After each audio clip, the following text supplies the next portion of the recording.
doing? Yeah, all right.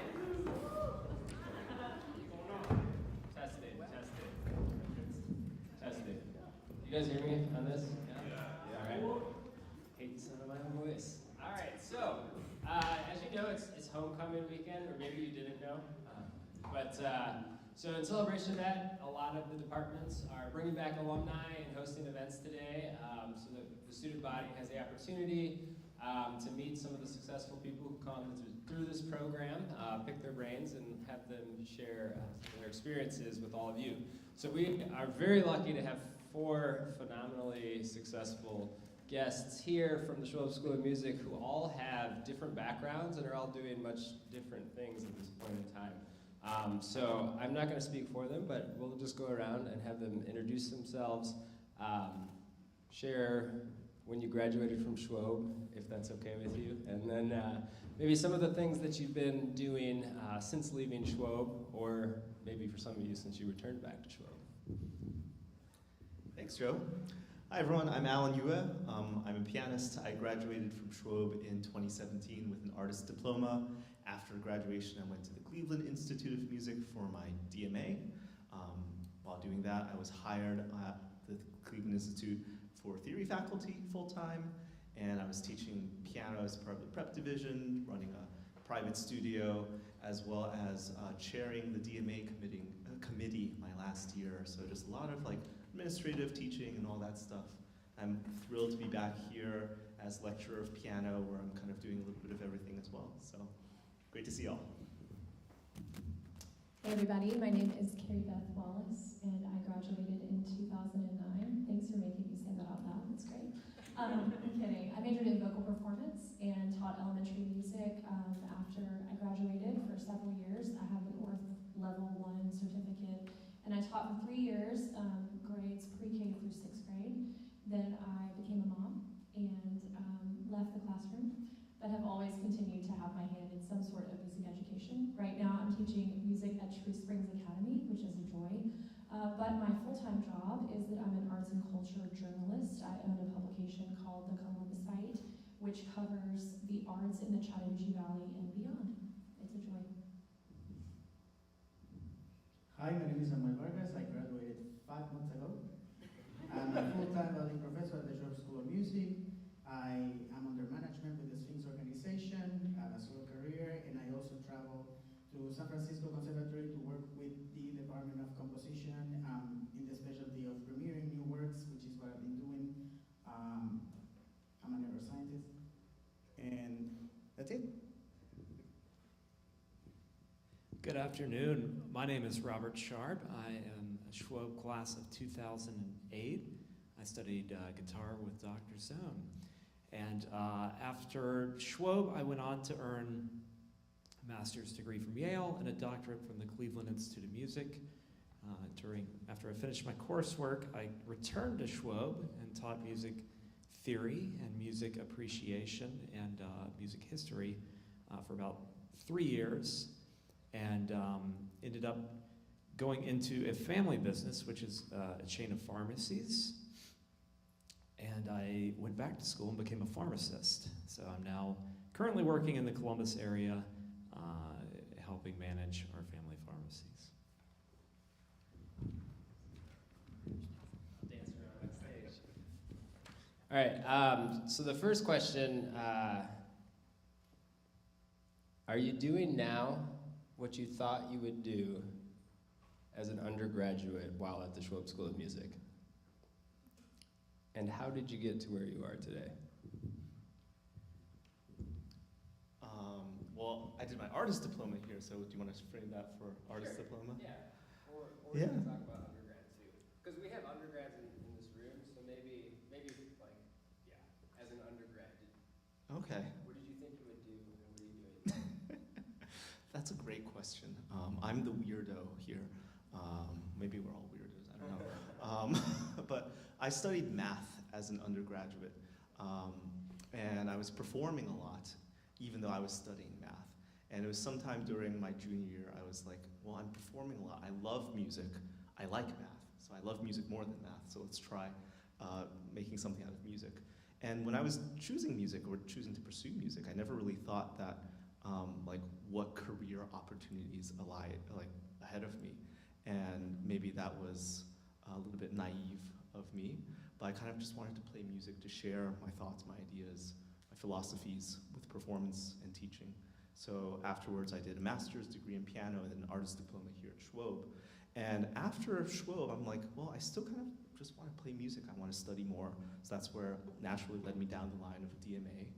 And during the DMA process, I was fascinated by theory because throughout most of my life, I was such an intuitive musician, an intuitive pianist. And the thought crossed my mind actually here at Schwob, like what happens if my intuition fails? Like what happens when everything crumbles down? I need to latch on to something. So that's where the rabbit hole of making it down theory went along. And fortunately, CIM was willing to hire me, take a chance on me. And among other things, it's just been kind of the craziest, most diverse journey. I'm teaching, I'm performing, I'm doing theory, I'm doing this and that. But it's just been really worthwhile to do so. I don't know if that answers your question at all, but we can hear some other thoughts. I'm gonna say yes and not yes. Is that a good answer? I sing all the time. I still sing weekly at church and in different services around town as needed. But I always loved to write. I've always been a writer. My first grade teacher was a published author and made us write about current events as like 6 and 7-year-olds, and that really stuck with me. And so while I was at Schwob, my senior year was the year, I'm gonna really date myself now, Joe, but my senior year was the year that River Park campus opened.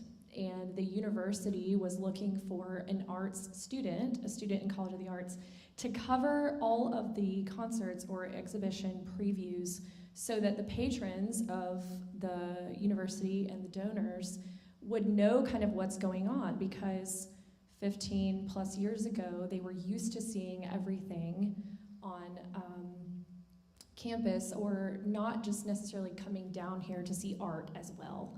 So I was the first student in the College of the Arts to write for what is now the Uproar. It used to be the Sabre.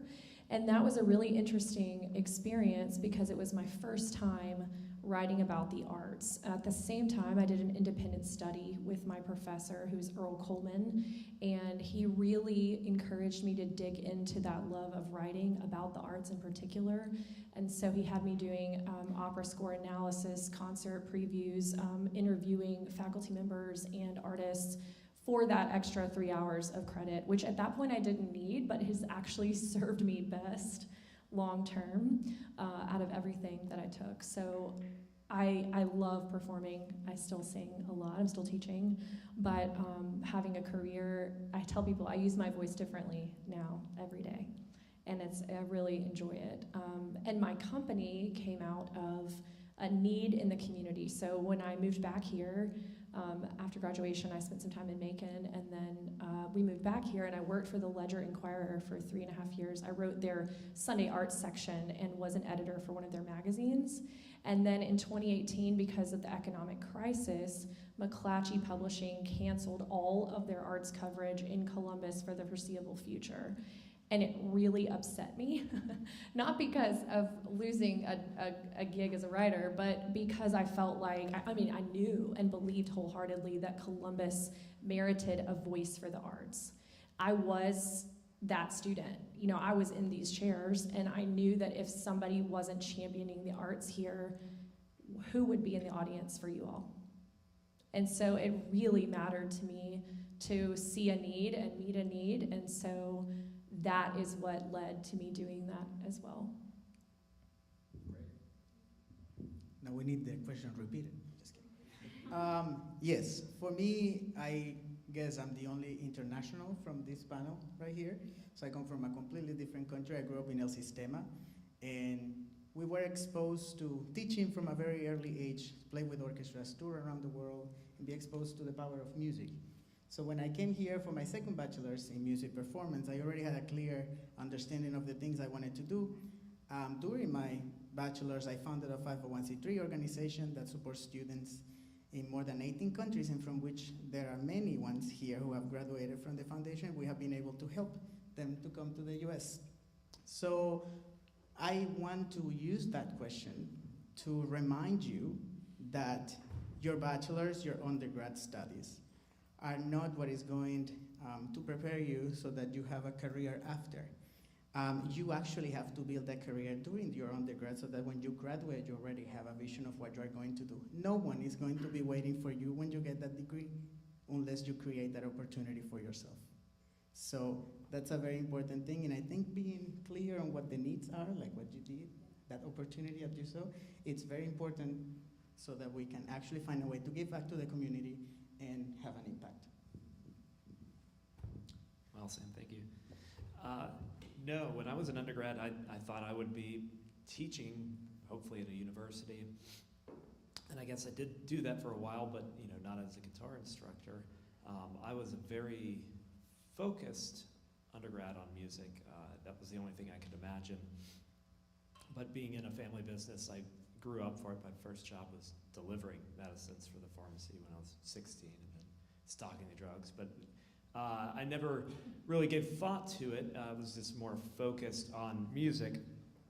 I kind of tell people my music career was like, I was like a pretty good minor league baseball player that maybe made the majors for a season, and I'm happy with that. But then I got to do something just as rewarding for many years. I never really thought about it, but I work every day with my family. My brother and I, we've already spoken 4 times today about different things. And that's a good thing, don't worry. And so I'm happy that at some point I accomplished things I wanted to do with music, and I'm still able to use that as an enrichment to my life, to my day-to-day activities. I still perform. That skill really doesn't go away. If you're here at the Schwab, you've already putting in the hours, and you will have that skill throughout your life. So it's very nice to be able to still perform. I play weddings, I play smaller concerts, maybe not as frequently, but the opportunities are still there. And I can't imagine not having that experience. But yes, it was not what although it wasn't on the left field, it's not exactly what I thought I would be doing. You want to pass it back around or do it this way?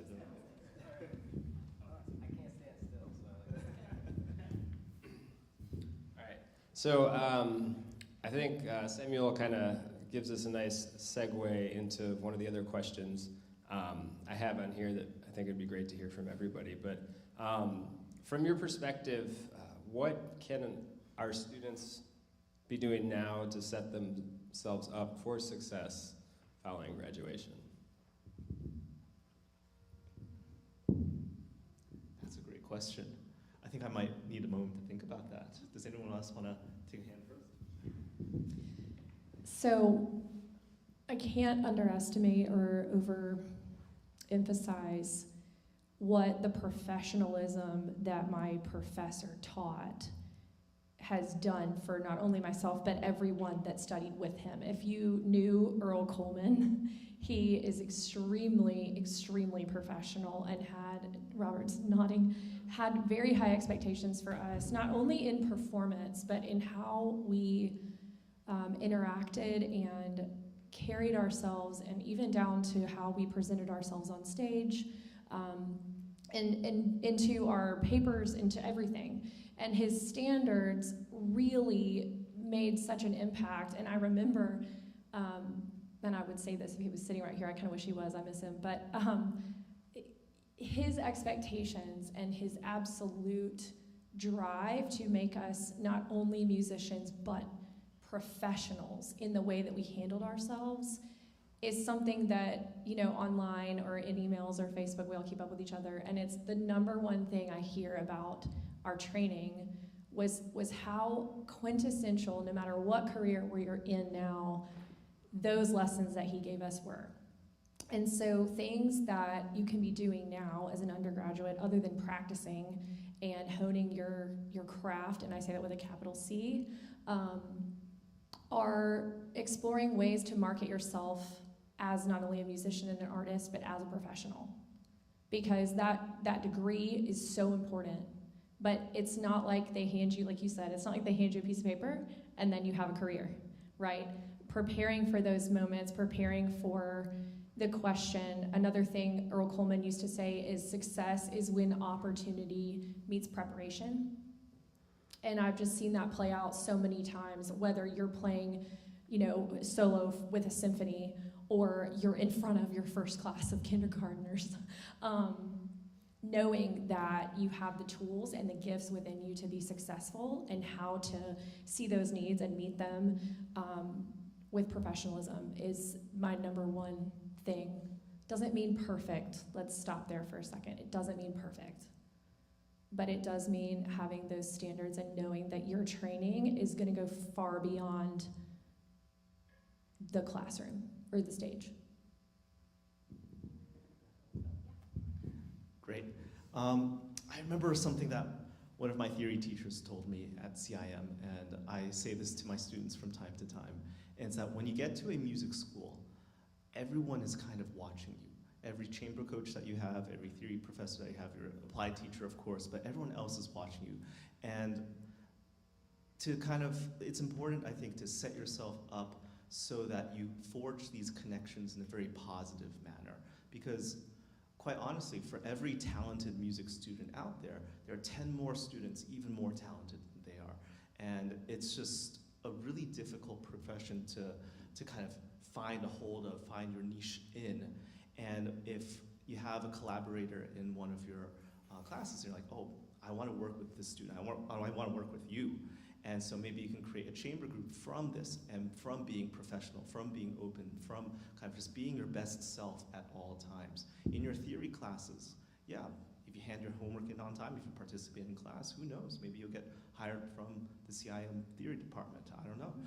It's one of those things where like life has took me in many unexpected ways, largely because of the positive bonds that I formed with my mentors, my peers, the students around me.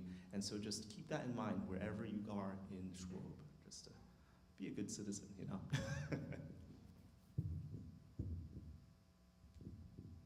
I think that one of the things I could not emphasize more when you are in this process, probably because I'm the one that relates to you the most in terms of age, is the concept of self-discovery. You need to know who you are and what you bring to the table, and understand that seeking perfection is not something that is going to be really gratifying. And I'm not saying that you should be mediocre, but you should look for excellence in the best of your abilities, and understanding that being in college allows you not only to be focused on your playing, but on the development of you as a whole, as a person. So mental health is a very important thing to me. As a neuroscientist and as the son of a psychiatrist, it's very important that you understand that how you feel impacts the way that you perform, the way that you relate to others, and the way that you thrive in this world. Right now, anyone can record a reel and become viral and make a lot of money just by falling down the stage. That has no purpose, no content, nothing. So what are you bringing to the table? Who are you? You have to find during this journey, during that struggle of having to take core classes and learning things that you don't care about because they have nothing to do with music, you have to find value on those things because they are just barriers for you to get where you want to. For me, a barrier was English. I already spoke 3 other languages, but I didn't speak English. So when I came here, I needed to go to the ELI, and thanks to Rex Whedon, I had the scholarship to do my first year of English language. So that was very hard, but it was something we needed to overcome to be where we are now. So don't see those things as, oh my goodness, I can't do it, they are part of the process and nothing is permanent. So make sure that whatever failure you are going through, whatever disappointments you are experiencing, you are aware that they are part of the process, and you always have to focus on the goal. And the goal is not the actual success. It's not, oh, I'm going to be doing this, or I'm going to be earning this much. It's how am I going to feel if I am able to accomplish this and that? Because only the emotion is what can create motivation and inspire you to pursue something. It's not the goal. It's the motor of that goal what takes you places. And that's not just me, that's science. So make sure that during this hard process of your undergrad, you relate to a lot of people, you diversify yourself, you are not only fixated, I want to be a soloist and that's the only thing I'm going to do. No. Allow yourself to experience things that you are uncomfortable, like composing music, arranging music, doing other things, because maybe you have a talent that you haven't discovered, and then someone is looking at it. Someone is going to see the value that you have as long as you know what value you have yourself. Okay? Can you get us back on track? What was the question? I've seen that this happens in panel discussions. The question is, what can they be doing now Preparation. to prepare themselves For for success. success? Yeah, I can, Sam said, I mean, so much has been already said, it's hard to be last, but all of that is just excellent, and if I could contribute maybe something differently, I think when I was at your stage, I had the most trouble with confidence in myself and my abilities, and what I did was force myself to put myself into situations such as performing. I knew I wanted to be a performer, but it's very nerve-wracking to get on stage, whether it be Studio Legacy, in front of all of your peers and perform. But what I did was I just said, I'm going to be uncomfortable, and I'm going to do it as many times as I can. And I developed an attitude of, I said yes to almost every performance opportunity I could get. So that's my advice is, if this is your craft, try and figure out ways to get out there and do it, and develop it, and find your voice, who you are. And really, when I say performances, no performance is too small. You can perform every day. You can perform for family. You can perform for your friends outside of the practice room, knock on someone's door. Hey, can you hear this piece? I need other ears. You don't know how you're developing a piece unless you try and play it in front of somebody. So that's one thing I think that prepared me well in terms of practicing musician and being successful, is just putting yourself in those situations over and over and over again, and taking every opportunity, because for a while, situations don't just come to you. You really have to be your own advocate and make those situations. And so when you have something like Convo or your studio class, you would just volunteer. And one lesson I learned when I went to Yale, we had a general skills course, which every Monday we'd have the entire first years and the masters do sight singing together as a chorus, and they would ask general theory questions, and every time the professor would say, what is this chord? I always knew the answer, but I never spoke up. And so that's something I developed, tried to push myself as I realized that later in the semester. I'm like, why didn't I just answer that? You know what you think. You have the training. All of us went to Schwab, and we all have done things outside of Columbus. You have the training and you have the knowledge. So, have some confidence in yourselves and put yourselves out there.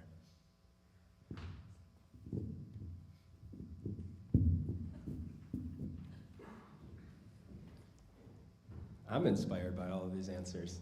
I got some things to work on. So I think this next topic is, again, maybe kind of a natural segue here. Alan had mentioned that for every one music student, there's 10 others that are just as good or more talented and qualified to be in the position that any one of us could be in. And I've found that throughout my career. And so I think those that are often the most successful are those who connect really well with people and who build these relationships, and this idea of networking, which I think is very often an intimidating word to hear as a student, and very often hard to navigate and conceptualize what that means at this point in your life. So I'm curious if each one of you could maybe speak to the importance of networking and your perspective on that, and what kind of advice you would give to the students to make that feel like it's less of a job and more of something natural that we kind of do on a daily basis. And I'm going to give the microphone to Robert first. Well, something I was meaning to say, and maybe it ties into the networking as well, but part of saying yes to everything is building your network. And what I've found is sometimes the most amazing gig or performance I ever had was the result of someone being in the audience that was at a gig that I really didn't want to take, but I was forcing myself to take. And that's very important. You do one thing, and speaking to Carrie Beth's point, and you do it professionally, you show up on time, well rehearsed, and you do your job, that leads to something else, and that builds your network. And so that attitude served me very well in terms of allowing me to perform in many, many settings in very enriching ways, and having that attitude of, yes, I can do that. If it's a new composition, yes, we can learn this, and exploring and challenging your comfort zone.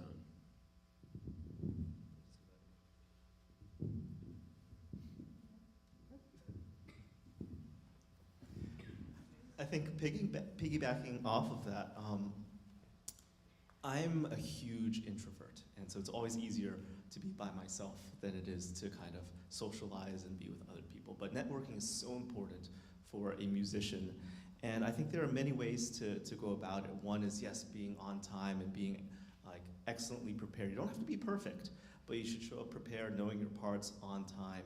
And the same thing goes for like in your classroom classes, like if you hand in your homework on time, if you're attentive, you participate, you can be called in to do other things. Like I'm also the head of Schwab Prep right now, and I'm finding myself wanting to hire people who I know are great in my classes, who speak up, who are thoughtful, intelligent, turn in their assignments on time, because I know I can trust them.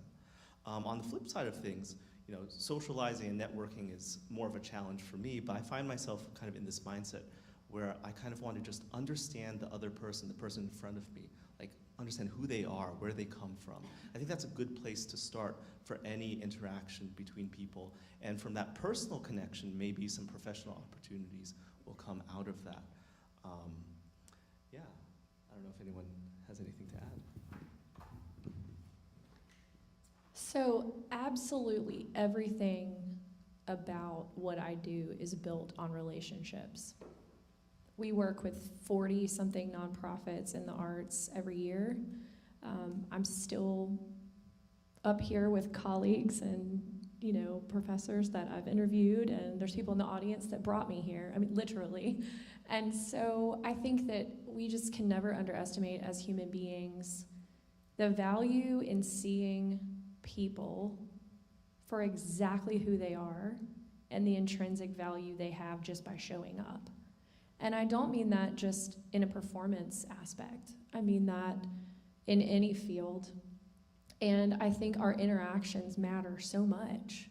And from that, we just never know what networking is happening even without us trying. I try to model after the mentors that I look up to most. They're not all musicians, if you care to know, but many of them are. And the things that stand out to me about the people that I want to be most like are that they put people first, always. Above a perfect performance, above whatever the next goal or accolade is, they care about their students or their colleagues or their family, friends. And I don't think that this is a surprise to you all. We as a community and as a world have endured a lot over the past several years. You all were students during the pandemic or coming in. And so I know you remember what it was like to not be able to gather like this. One of the stories I could not wait to write when we were able to gather again was how much I missed the symphony. We cannot replicate being with others. And music touches us differently than anything else. That's neuroscience, right? I'm a big nerd. We should hang out. I would love to talk to you about that. But truly, one of the most formative experiences of my life as a musician was not being able to gather with others. And so I think if we allow globally traumatic experiences to remind us of the value of that, we're always networking. You know, my favorite spot in Columbus, Georgia is Fountain City Coffee because I have made more connections. Number one, the coffee's fabulous, and we could have a whole talk on that. But it's been there since I came here from Houston, Texas in 2005. It's always been kind of a haven. And I have met so many incredible people and continue to meet them there. People, when they call me and say, you want to meet for a cup of coffee, there's not even like a question of where we're going. They know where to meet me. I mean, that's how powerful those networking hubs can be. And you have that in the dorm, you have it in class, you have it in your communities, whatever they are. And so, I network, but I try to just view every opportunity to be with other people as a chance to listen. You know, I ask questions for a living, but also to genuinely be curious about someone's experience, where they're coming from, if they're performing, if they're sharing a piece of art, you know, what does it mean to them? I think Americans tend to have a very important view on the arts. I'm gonna go out on a limb and say that. You know, we wanna know what a piece means to us, but how often do we turn that question around and say, you know, what does this mean to you?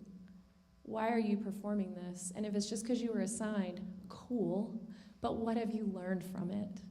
You know, and I think that in asking questions beyond, you know, who are you, where you're from, blah, blah, blah, I think that's when we get to those networking opportunities that leave an impression on others, but more importantly, we can learn something ourselves.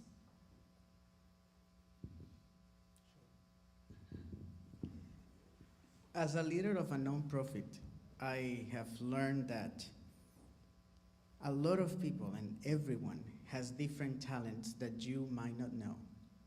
And the key of networking is allowing yourself to have a conversation with a person outside of what you do, because what you do is not who you are. So that's why I say it's so important to know, who am I when I am not playing the violin? And what do I have to say? Because that's the only way I will be able to connect with Professor Girard, because I don't play saxo. Now I go to the concerts and I see his students and I have conversations with his students. I open that door and I allow that to happen because this system of communication is not only one way, it's a two-way line. The student learns from the professor, but the professor also learns from the student. So what is important about networking is that what's the worst thing that could happen when you are trying to reach someone and when you are knocking a door for an opportunity? No. That's the worst that can happen. So if just 2 letters are the worst that could happen when you're trying to reach something, come on guys, then you are not succeeding because you are not trying. It's all about trying. And as a nonprofit, you want to know how many grants we have been denied? But you want to know how many grants we have been approved. So you are concerned that you were denied a $50,000 grant for your organization, and then suddenly you get a phone call from San Francisco from a donor that says, I want to endow your organization for $3 million. I didn't ask for that. But I met that person, and I played, and that person saw the value I had when I spoke, not when I played. It's for what I'm doing, for what we are doing. And remember, you can't succeed by yourself. Success is not possible when you don't have a support system, when you don't have people that you relate, that has vision, that has the same values as you. That's why I suggest that you are carefully watching who you hang out with, what is brought to your life, and where you are going. Because, you know, just like we come from family and that's the pillar of society, then when we're exposed to life, then it's us against everything else. So what are you doing so that you can succeed? That's basically it.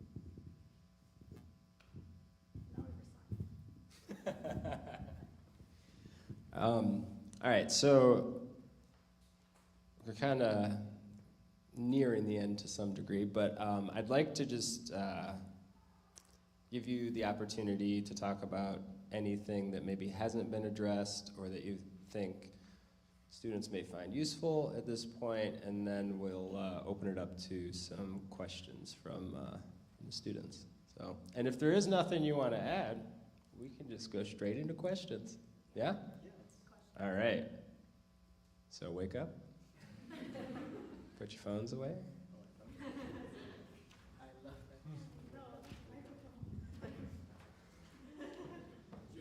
I can't sit still, so there you go. This question is for Carrie. How did you get into music journalism? I'm also a vocalist, but I want to do more than just sing. I want to make an impact on the world around me.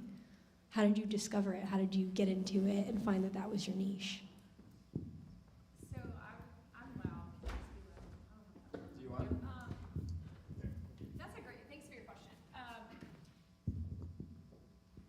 Honestly, by not being afraid of failure, which I totally am. I don't think that I'm not, because like you said, what's the worst thing someone's gonna say? No. I was lucky enough the summer before my senior year to go study abroad and sing for a company called the American Institute of Musical Studies in Graz, Austria, Ames. My professor at the time was like, okay, you're 20, you're not gonna get cast, but I want you to go, I want you to audition.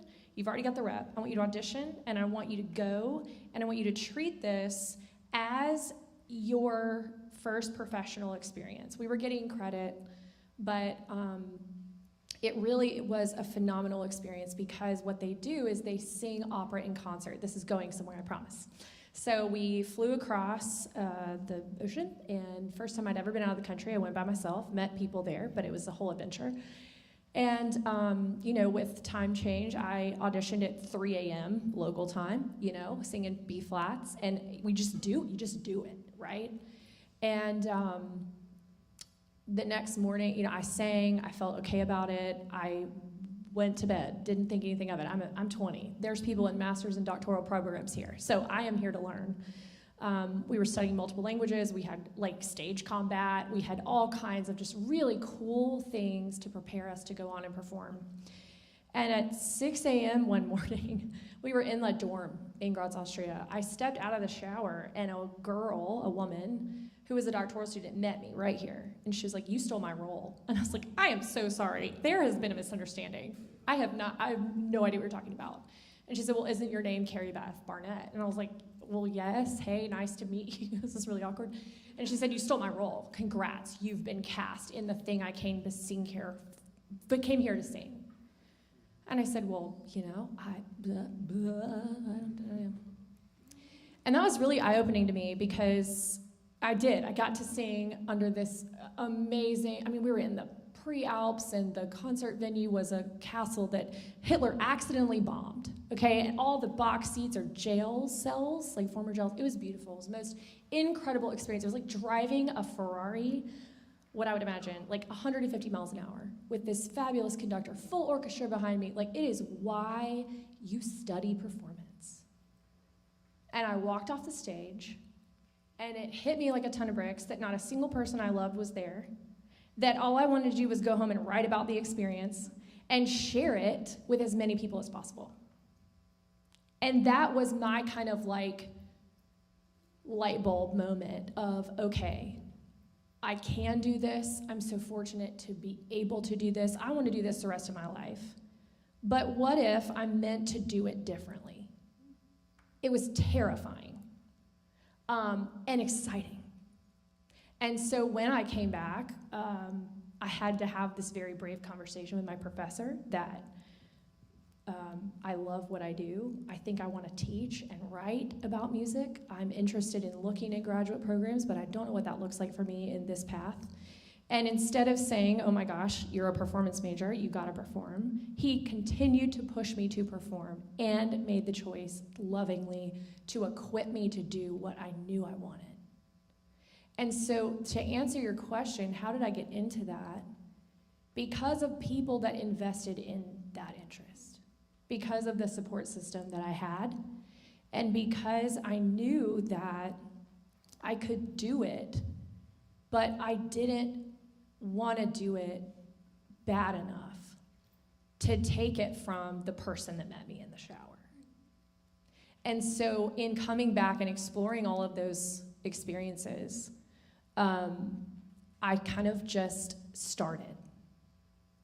So I don't know how else to describe it, but my life since then, my career is full of people just investing in me, agreeing to an interview, continuing to submit work to other publications instead of just my own, not being afraid to hear the word no, and not taking it personally. So if you're interested in that, I would love to talk to you after this, okay? Thanks for your question. Other questions? Am I the only one who came prepared today? No, I'm just kidding. All right. Well, if there are no other student questions, was there? Did I hear something? No? Where? We're good? All right, so I guess maybe to wrap this up.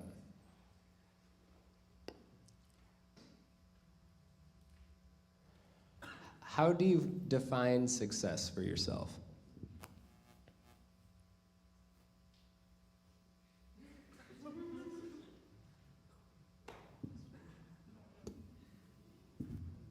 Too difficult? No. Too open-ended?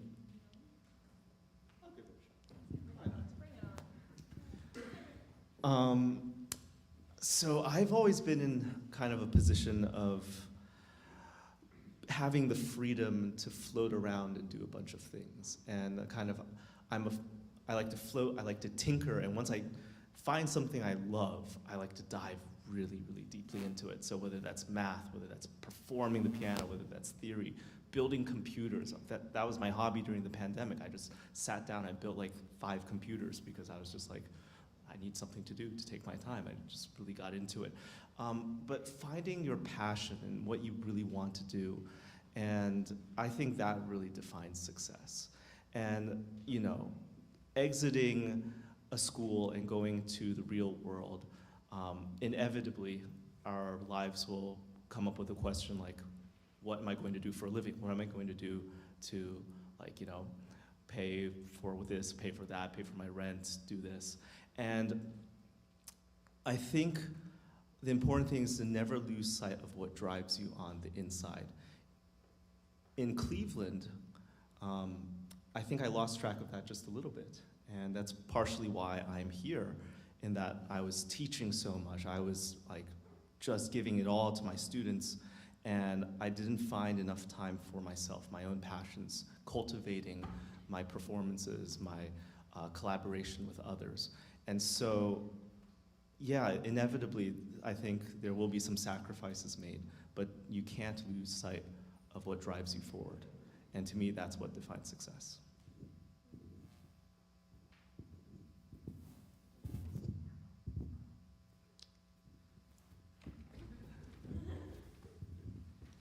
Not exactly sure if it answers the question, but I'll use my master's time as an example. It was 2 years. It's a very limited amount of time, and I was in such a wonderful learning, a place of learning. New Haven is fantastic.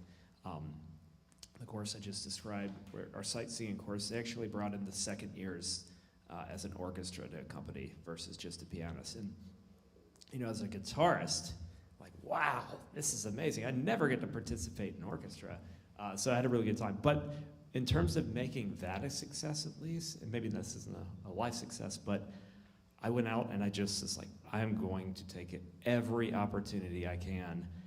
There's a string quartet happening, I'm going. I'm not an organist. If there's an organ recital in Woolsey, I'm going. If there's a lecture on humanities across the way and it's advertised in the coffee shop, I'm going. I just really put it out there to go experience life and learn who I am and what I enjoy and can contribute. So, maybe that's not my ultimate life success definition, but I really felt like I had a successful time there, and I always felt that there just wasn't enough time. But when I look back at it, I'm happy because I know that I did everything I could with the time I was given. So that's something maybe some of you are preparing to go do further studies, or even here. just take every opportunity to go experience it, because once you're out of university, things change and you don't have quite the time you once did. So if there's an artist coming, please go see them. Go say hello to them afterwards, right? You can do that. You can come up to people and just say, I really enjoyed your concert, you know, and never be afraid to ask. One thing about Columbus State, which I really appreciated, was I felt involved in the community and still do. But you have an army of donors as music students that are contributing their time and their money so that y'all can become world-class musicians, and it's working. I mean, the graduates, it's amazing. But go up and talk with them. Say thank you. One day you'll be one of those people helping people out. So try and really incorporate yourself into the community here at Columbus State, because it's a unique thing. I'm from a very different place. I'm from Albany, Georgia, just down the road, and so this is a really amazing thing that someone from Albany, South Georgia, and someone from, you know, completely another country or another part of this country can come and really get such an amazing experience that you're welcome to be a part of. I'm gonna go on a different route with my own definition of success. I come from a country of struggle, where you have to be concerned about how many days you are going to be with no power, no electricity, no water, and no food. When I came to the US and I saw all the resources and all the things that you have, the incredible facilities and infrastructure that you can, you know, have access here at Schwab, I realized that the biggest success I could have was seeing that light, that brightness in the eyes of children who are dreaming with a better future and have no access to it. I am successful because I am able to impact positively at a deeper level those who are around me. And then because I know what I love, because I know what my passion is, and because I know where my values and my talents are, that by nature gets recognized by others. I never asked to be featured in 356 magazines when I won Sphinx. That just happened because I knew what I wanted, but it's not because of my plan, it's because of what I was doing. So for me, being successful is being able to inspire others, regardless if there is people watching or realizing what I'm doing. For me, seeing someone here from Venezuela, 3 people there, and then many other from South American countries who I have seen since they were little, that's a successful experience. And I'm grateful that this school and that this institution has the support system and the carnival of donors, big pot of donors who are supporting and believing in this talent. So success is what you want it to be. If you are expecting your success to be fame and money and all these things, good luck. It will come, and I can test that from experience. If you do it at a high level of excellence, with a lot of passion and being true to yourself, the financial resources, the opportunities, and the people, they will show up, because that's how this world is designed.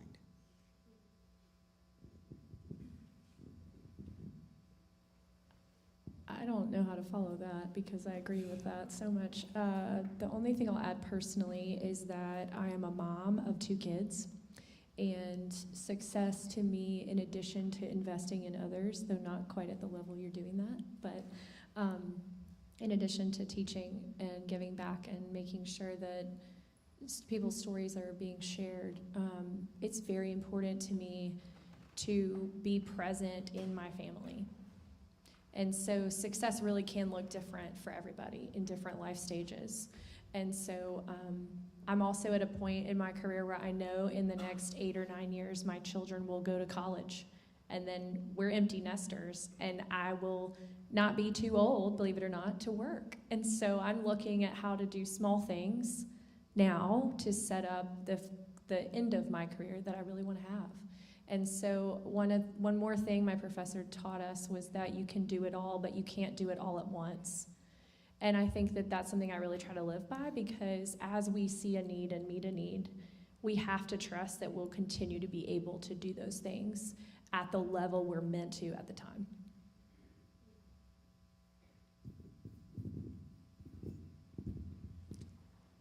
This is wonderful. So I would like to personally thank Robert, Samuel, and Carrie Beth, and Alan for coming to share their experiences and expertise with us, and I think we'd all love to give them another warm round of applause.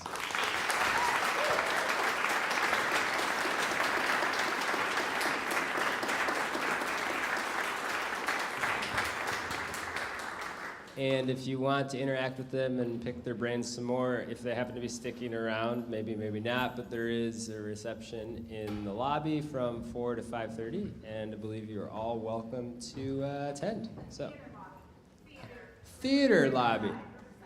Riverside Theater lobby. All right, so go towards the river. Enjoy your Friday.